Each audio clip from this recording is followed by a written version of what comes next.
internet. And Tyrone, you can keep finishing up your bell ringer while I'm getting started. So to get started here, we're going to watch this short video. Now, you will see that this thing about color theory is as it relates to movies, to films, but it totally relates to what we're doing. It's the same concept. And why I chose this too is what we're doing now. Everything we've done with photos is building into the videography. Because next week we're going to, well, in second block, we're going to start getting into videography, but in this class, we're really going to dive into it as well. So that'll be an example of when our classes are overlapping. But when we get into making little short films and documentaries, you're going to use this whole color theory again. So it's easier to start out with a photo and then move into video. So we're going to watch this. So this is just, again, about how color can set a tone. So, and it's was I screenshot? No, I was not. So I'm glad I looked at that before I played the video. Okay, so here we go. Can y'all see that? Yeah, I see it. Okay.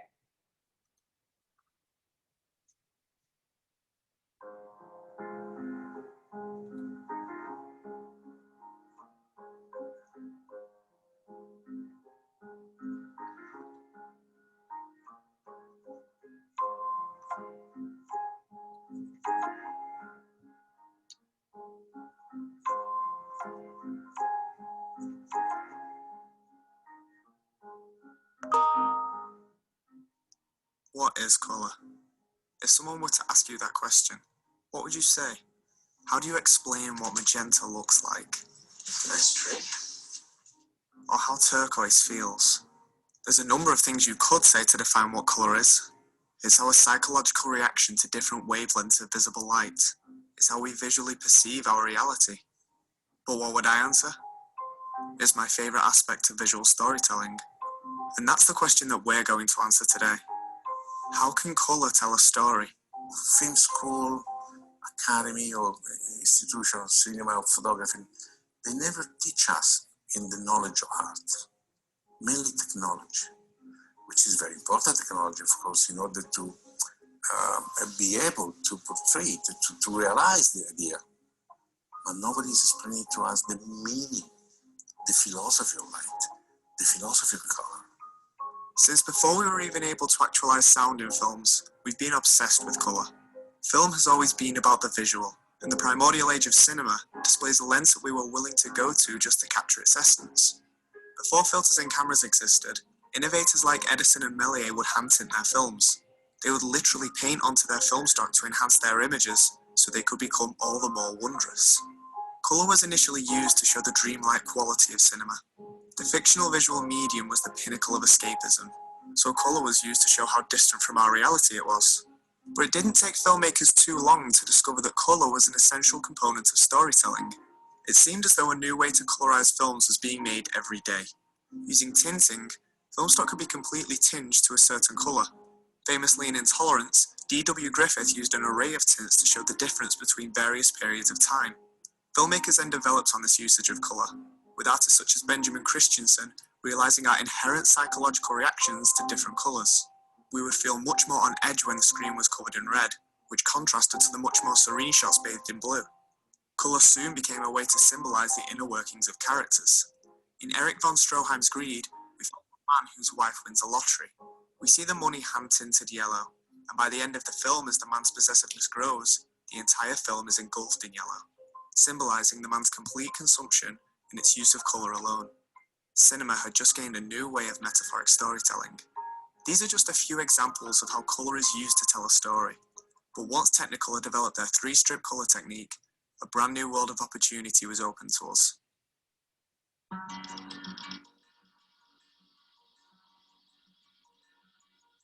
We became completely free to use colour however we wanted, and artists began to understand the disciplines of aesthetics and symbolism.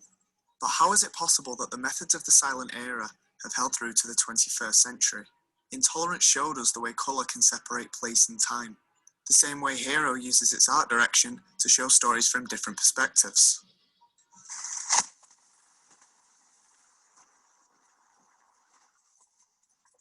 Other films not only use colour to differentiate multiple stories, but use them to set the atmosphere for that particular story. A technique as far back as the Cabinet of Dr. Caligari was still relevant in the digital age. Whether the tone is cold and hopeless, or gritty and dangerous, the colour serves that purpose. How did the pioneers of the art form know these techniques would work? Well, it stems from the most primal facets of us. Humans will always have innate psychological reactions to certain colours, and so particular colours are often used in very particular ways. But that doesn't make colour use exclusive. For example, red seems to be the colour that we have the strongest reaction to, but where one may use it as a depiction of hate and cruelty, another may use it to show passion and love. The same with green. A luscious green field gives us hope and shows fertility, but green locations also show the mundane and lifeless, and the green on a person tells us who the monster is. There are no set guidelines to say this is how you use colour, but understanding the cognitive effects of it does help. In Kill Bill, Uma Thurman's outfit not only becomes iconic through its colour use, but gives us a strong subconscious reaction to the character. Would her madness be better conveyed through beige attire, or this intense yellow that evokes feelings of the hazardous? Certain colours invoking specific emotional responses has been ever present in our storytelling to this day. But when it comes to using it, an artist's greatest tool is not a degree in psychology, it's their ideas. And a lot of these ideas can be explained with one simple tool. Now there are three key elements to any colour: the hue, the saturation, and the value. The hue is the actual colour. So is it red, orange, green, and so on. The saturation is how intense that colour is. So is it extremely vibrant, or is it a faded, paler colour? The more desaturated something is, the closer it is to grey. And finally, there's the value. If a colour has a low value, then it's darker than colours with a higher value. If you change any of these elements, then you change the tone of the film. Change the tone, and you have a different movie. Early cinema realised quickly how to evoke certain moods. However, in the world of Technicolor, things became more complex. Now we have colour schemes in our design, which arose after discovering that some harmonies work better than others. And I think these can be summed up into two purposes: balance and discordance. These are just a few harmonies, and I'd encourage people to research more into colour theory to understand how colour is used effectively. Using these schemes correctly will result in a balanced image. One of the best filmmakers at utilising colour schemes today is Wes Anderson. Look at Moonrise Kingdom. The use of greens, browns and yellows means that the colours don't greatly contrast one another, and so it's pleasing to look at. He used an analogous colour scheme because it's calming and it suits the film's nostalgic tone. Another common harmony you'll see is the complementary scheme. Colours on the opposite end of the wheel complement one another, so you'll often see red and green, blue and orange, or yellow and purple. Adding balance to the image means that nothing disrupts the flow of colour, and here we're seeing how colour affects the film's tone. But that doesn't mean that balance of colour can't be used to make a dark atmosphere. Apocalypse Now used a balance scheme in Kurtz's Compound, but the orange mist gave a feeling of toxicity in the air. Adversely, a film like Pierrot Le Fou may appear to have no set colour scheme, but it uses triadic colour, meaning that all the colours are an equal distance on the colour wheel. This playful balance creates the atmosphere of the film, making the impromptu rules of the world all the more believable. However, when you throw something in that doesn't fit the scheme, this creates discordance. Sometimes all this means is to have one saturated colour that doesn't quite fit in. This can give the audience's eyes a focus and a resting point, or intentionally draw the audience's eyes towards something. One of the most important things to note about colour is that the audience will notice that which doesn't fit in, hence why game design uses bold, saturated colours for important objects.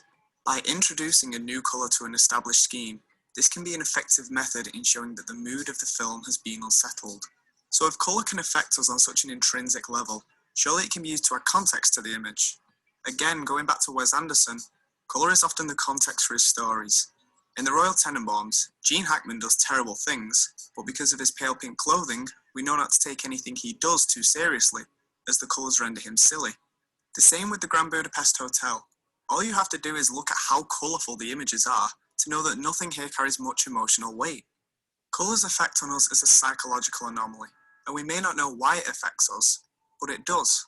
It's how we know just by the colour of the lightsabers who's good and who's evil. So yeah, we know that colour is often a psychological process and that using it can create certain atmospheres. Creating a scheme around that colour can then emphasise that atmosphere. But this video is about colour in storytelling, and it can be used for more than just to set the mood. So with that said, what's the purpose of colour? Well, I think I can sum up the use of colour into two separate categories: associative and transitional. Allow me to explain. Whether it be the primary hue of a recurring colour scheme or the repetition of specific colours throughout a film, single consistent colours in a story are used as associations. All this means is that we associate that colour to a certain subject or an idea. So let's say your character is associated with the colour purple. If we proceed to see purple in the future, we will know it's because that scene in some way is referencing the subject. We Need to Talk About Kevin is a film with very violent themes that features almost zero violence.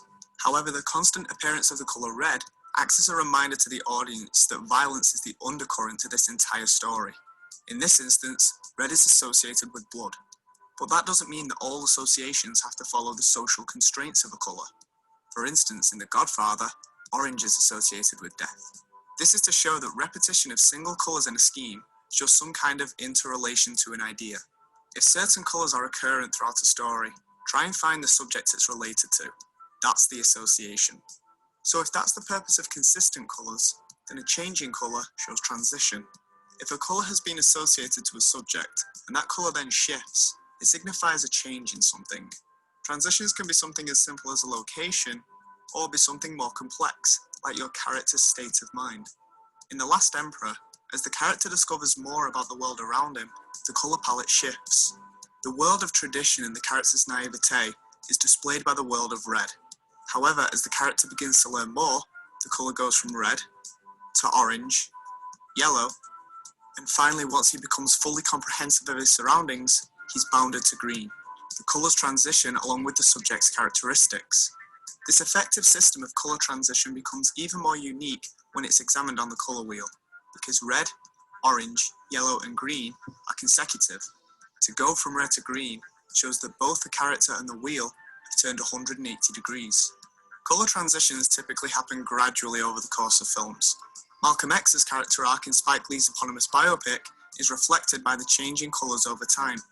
However, if the subject's transition is more sudden, say the colour represents a change in threatening circumstance, then depending on the kind of film it is, the transition can be instantaneous. There's a reason behind every colour choice in a film. When watching a film that uses very specific colours, how do those colours make you feel, and how do they follow the characters? Why is it that the narrator's corporate life is in a dull green? Why is Schmidt constantly surrounded by blues? When you find the colour subject, the rest of the film can be told through the colour alone. For instance, blue is extremely prevalent throughout Blue is the Warmest Colour. Literally every scene has something blue in it. When Adele meets Emma, her hair is blue. So the colour represents Adele's freedom to express herself, as well as the love between her and Emma. Blue is associative, and the subject is Adele's relationship. Here we see that the social connotations of colours aren't set in stone. Love is represented by the colour blue instead of, well, take a guess. As we progress through the stages of the relationship, the colour scheme reflects this. During the happiest parts of the relationship, blue surrounds Adele and is very saturated, showing the intensity of her love. At her lowest, Adele is surrounded by much paler blues, showing that the love is fading, yet she's still consumed by it. Even more so, after an attempt to reignite their romance fails, the only blue we will see is a blue dress enveloped in a world of greys. This is an example of how colour is used to show the protagonist's relationship with another character using both associative and transitional colour. Vertigo uses another example of this. However, instead of just one colour, it uses both red and green to its advantage. Scotty's passion is represented by red, and Madeline is associated with the colour green. Scotty first sees Madeline wearing a green dress, surrounded by red. The red's intensity implies that Scotty's fantasy is dangerous, and throughout Vertigo, red is noticeable in scenes that are perilous as Scotty pursues his obsession. Everything relating to Madeline is green, from the clothes she wears to the car she drives. Later in the film, Scotty meets Judy, who he can't help but imagine as Madeline, and so as he wants Judy to become more like her, green begins to re-enter the colour scheme, until finally, the green from outside the hotel room fully engulfs Judy in its ominous glow. The subject of a colour association most of the time is a character. So how do you make that association? Clothing is one of the most common ways to do this, because characters will literally always be seen alongside the colour they wear. But it's not the only way it can be done. Here are your names. It's the brown, it's the white, it's the blonde, it's the blue, it's the orange, and it's the pink. One of the most unique uses of this is in I Am Love. In one scene, two characters wear clothes that the other wore in the previous scene, giving subtle hints to their relationship. When you use transitional colour with a character by altering the colour scheme associated with them, it can be used to show a change within the character. Using colour schemes in clothes was essential in conveying the moral standings of characters in Breaking Bad. One of the best examples of character transitions comes in this scene. Having already transgressed over time into a more villainous state, our main character wears red, a much more nefarious colour. But just before he dives even further into his own evils, he removes his shirt to reveal a darker one. His visual presence represents his character arc. Something dark lies beneath the surface of Walt. Who are you talking to right now? I believe examples like these show colour to be the visual counterpoint between imagery and sound. It can be used to heighten the nature of our desires, or to be the final twist of the knife. It sets the groundwork for the emotional state of the film. Look at Videolab's essay on Man of Steel, and how different both feels of the film are. It's the same footage, just desaturated, yet again showing colour's psychological effects on our minds. So the next time you're looking at a colour scheme, think of the psychological ramifications of that colour. Find the association, the transitions, and the film may discover itself to you more than the words could. Roger Deakins said that it's easier to make colour look good, but harder to make it service a story. And he's probably right, but let's try and prove him wrong.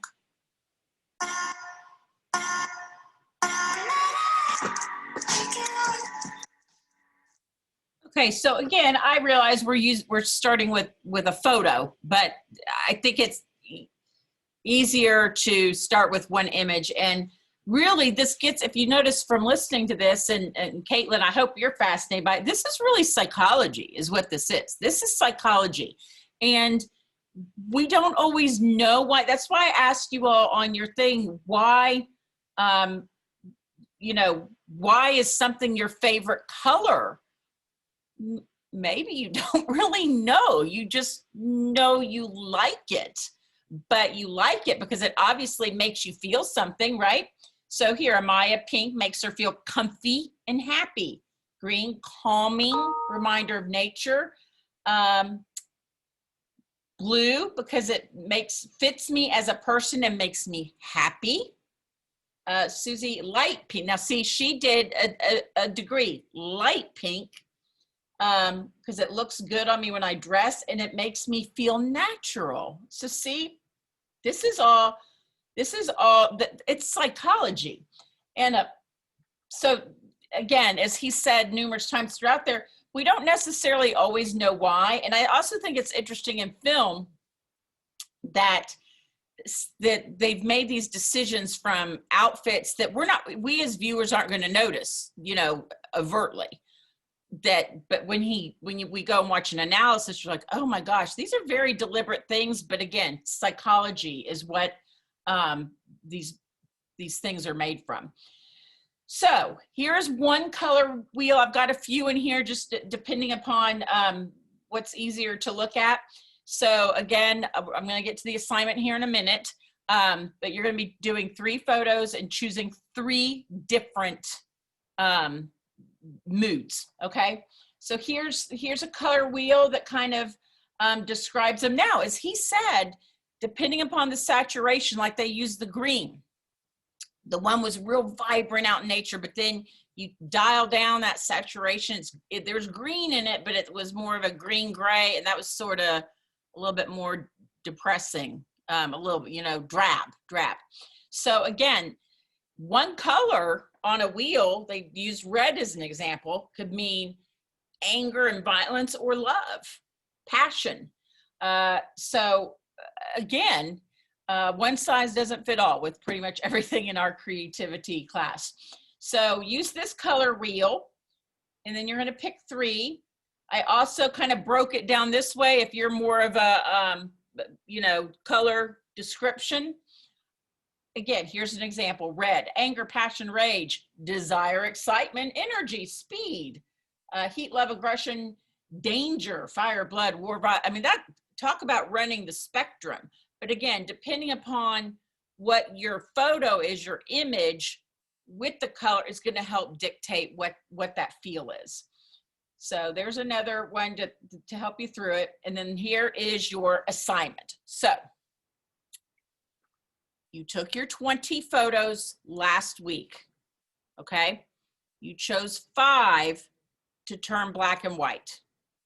Of those 20, you now have 15, I called them untouched, meaning 15 that you haven't done anything to, they're still original. Of those 15, you're gonna pick 3 that you want to change, okay? And you're gonna use Pixlr, and you're going to, each photo, you're gonna pick a different color to play with the saturation and everything to change the tone. So maybe you want one photo to feel exciting, and you know, because maybe the photo's a child out playing. I'll think of like the one, the basketball. Maybe I'd want that vibrant because he's excited, he's playing. But then maybe something else is someone, you know, sitting reading a book. You want that more calm and serene. So of the 3 photos, I want to see 3 different colors. But you choose on the color wheel what color, okay? Then you're gonna add these 3. Now remember, your 20 are already up here on your Spark journal. You put your 20 in, then you put your 5 black and white. Now we're adding to that with a new section with a title, creating mood with color. Then all you're doing on this one, because those 20 are up here, is you're just adding the 3. Okay, you don't have to re-add the group. And then underneath each photo, just write a little caption about what your goal was and change it. So maybe you could say, oh, I took a picture of, you know, my mom reading a book when she didn't know, and I just thought she looked so quiet and at peace. I thought that would be color it this color. So that's all I'm looking for, just a little caption underneath each one. And then at the end, after you've done 1, 2, 3 with the caption, at the bottom is when you'll do your little short reflection. So you could, you know, say something like, oh, I learned a lot about color, and I actually like how this photo now is really enhanced. Or you can add to it, you know, oh, I found Pixlr easy to use and I enjoyed the color, or I ran into trouble here, but here's how I did my own troubleshoot, whatever, just a reflection, whatever comes to mind through the process. And then here is your rubric. Again, before you turn stuff in, look at your final product, go back and look at the rubric and pretend like you're grading it, like, yep, got my title. She should give me full points, right? 3 photos, yep, got my 3 photos. And then again, remember, these are your original ones. Colors, you've done 3 color manipulation, each one different. So I don't want to see 3 done in blue tones. I want different colors. Caption, each one has a caption, and then final reflection. Okay, so let's go to the modules here for, okay, so tomorrow is your project work day. So I want you to be playing with your Pixlr, using the photos that you already took. And then here's he talked about this, but this is in tomorrow that you can look at. This is just talking about hue and saturation. So again, if you want red tone, there's going to be a little sliding bar in Pixlr that you can change it. So just play around with it until you get the exact feel that you want. And then I have another color wheel I'm adding here, just visually it might help you. It just looks a little different, same thing. And then lastly, there is a video in here to help you with your Pixlr that just shows you how to use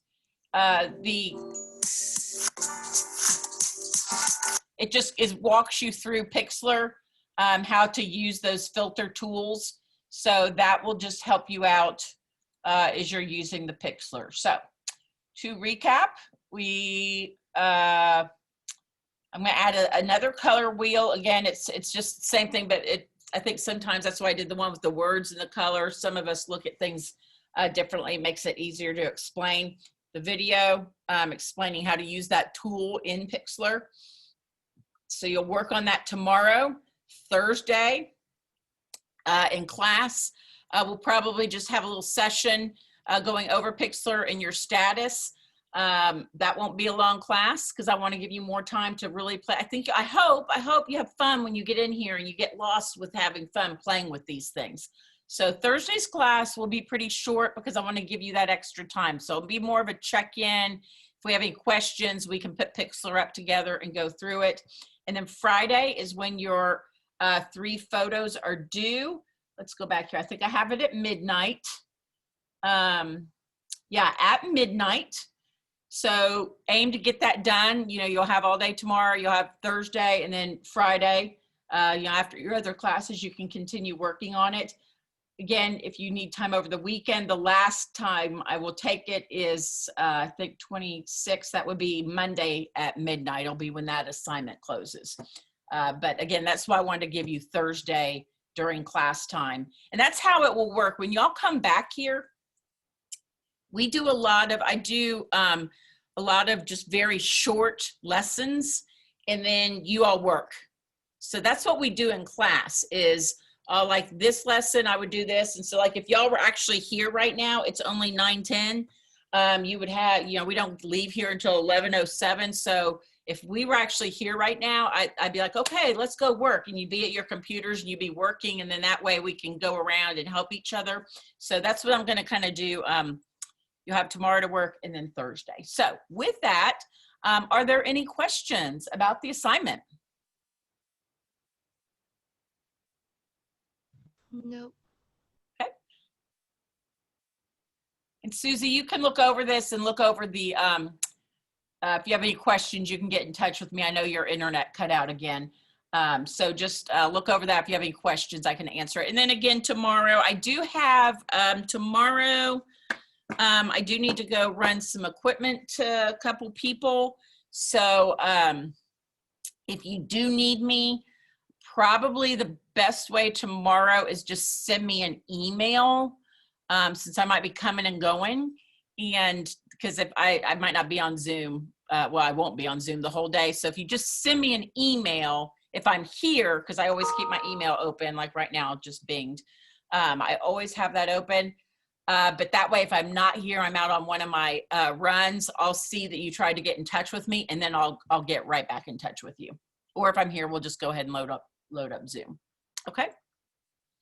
All right. So that's it for this block. We've got our studio class. So I went a little, well, no, did I not? Let's come back at 9:25 instead of 9:20 since I went a little bit over. Okay.